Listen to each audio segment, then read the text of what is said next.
नीलम बिरुली इतनी कमज़ोर महिला नहीं थी, वो बहुत ही मजबूत और सशक्त महिला थी। राष्ट्रीय जतरा महोत्सव की महासचिव सामाजिक अगुआ नीलम बिरुली की संदिग्ध हालात में मौत 11 अगस्त को हुई थी। सोमवार को बरियातू स्थित लेक व्यू मैंशन अपार्टमेंट के कमरे में उनका शव पंखे से लटका हुआ बरामद हुआ था। आज मोहराबादी मैदान में बापू वाटिका के पास श्रद्धांजलि सभा आयोजित कर सामाजिक कार्यकर्ताओं ने श्रद्धांजलि दिए। नीलम के मायके वाले ने इसे सुनियोजित हत्या का गंभीर आरोप बिरुली के पति पर लगाए हैं। सुनिए क्या कहते हैं श्रद्धांजलि देने आए लोग।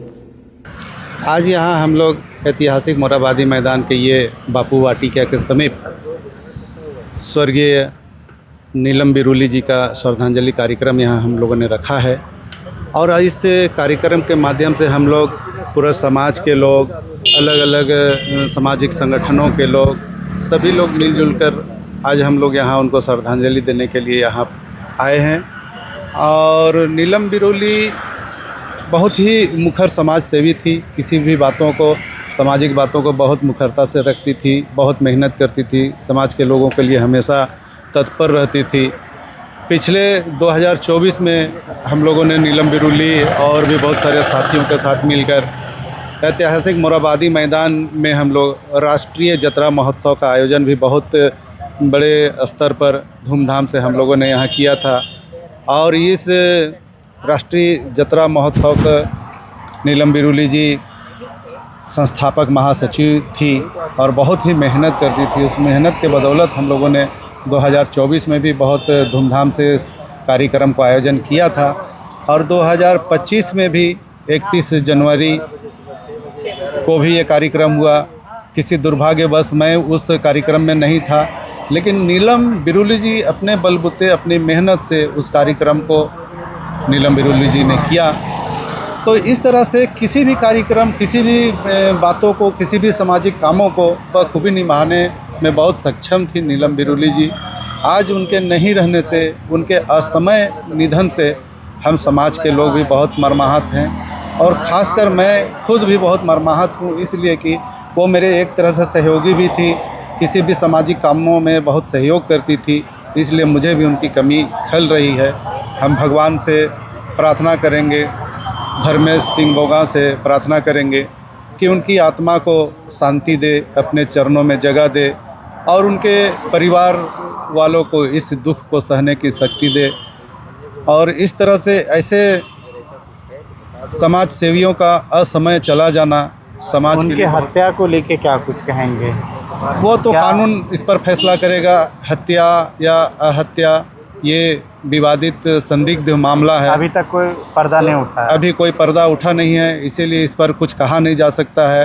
कानून उस पर अपने काम कर रहे हैं, तो इसीलिए उस पर कुछ कहा नहीं जा सकता है कि ये हत्या है या आत्महत्या है।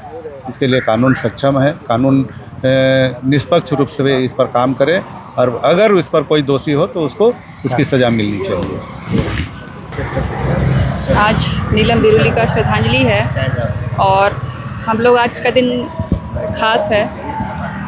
इस श्रद्धांजलि के ज़रिए हम चाहते हैं कि उसकी आत्मा को भी शांति मिले, क्योंकि वो ऐसी सशक्त महिला थी जिन्होंने महिला सशक्तिकरण और यहाँ के नौजवान, उसके अलावा जनजातीय समुदाय के लिए एक बड़े पैमाने पर काम किया है। आप जैसे जान ही रहे हैं, नीलम बिरुली ने जिस तरीके से राष्ट्रीय जतरा महोत्सव को एक ऐसे प्लेटफॉर्म में लाने की प्रयास किया है जहाँ पर 32 जनजातियाँ हैं, वो आकर के एक ही मंच में अपना कार्य करके गई हैं। उन्होंने जोड़ने का कार्य किया है। उनका नहीं रहना कितना खलता है आप लोग के बीच में? सबसे पहली बात है, हम लोग को तो बहुत दुख हो रहा है जिस तरीके से वो हमारे बीच नहीं है और जिस तरीके से वो गई है, वो हमें अभी भी एहसास दिला रहा है कि वो हमारे आसपास है। और इसके लिए हमें बहुत दुख है, खेद है कि जिस तरीके से वो हमारे बीच में नहीं रही है और जिस किसी की मंशा रही है उसके अगेंस्ट जितने भी कार्य कर रहे थे, हम चाहते हैं, झारखंड सरकार से अपील करते हैं कि एक सीबीआई टीम जांच होनी चाहिए क्योंकि जो भी जिस तरीके से उनकी मृत्यु हुई है, हमें अभी भी संतोष नहीं हो रहा है अंदर से कि नीलम बिरुली इतनी कमज़ोर महिला नहीं थी। वो बहुत ही मजबूत और सशक्त महिला थी, जिन्होंने हमेशा से सशक्त होकर समाज के सामने खड़े रही है निडरतापूर्वक। सरकार से यही अपील है कि स्पेशल जांच टीम बैठाई जाए और जो भी इस स्थिति के लिए कसूरवार है उनको जल्द पकड़े और कार्रवाई हो। क्या परिचय देंगे आप? परिचय। मेरा नाम माला कुजूर है और मैं नेमा वैली फाउंडेशन से। स्वर्गीय नीलम बिरुली जी, जहाँ तक मैं जानता हूँ, जहाँ तक हमारी बातचीत होती थी, समाज को लेकर वह बहुत ही चिंतनशील रहा करती थी और किस तरीके से समाज आगे बढ़े उसको लेकर हमारे हमेशा बात होती रहती थी। आज के दिन में जो ये असमय उनकी मृत्यु हुई है, इसको लेकर हमें बहुत शोक है और उनकी क्षति शायद आने वाले समय बहुत दिनों तक नहीं हो पाएगी। जिस तरीके की सोच वो लेकर समाज में चल रही थी, तो हम यही चीज़ चाहते हैं कि जिस तरीके से असमय उनकी मृत्यु हुई है, संदेहास्पद मृत्यु होगी, उसकी एक जांच हो और उनकी आत्मा को शांति मिले। हम इस विनती के साथ यहाँ पर आज शोक सभा में शामिल होने के लिए आए हैं। क्या परिचय? अजय टुप्पो।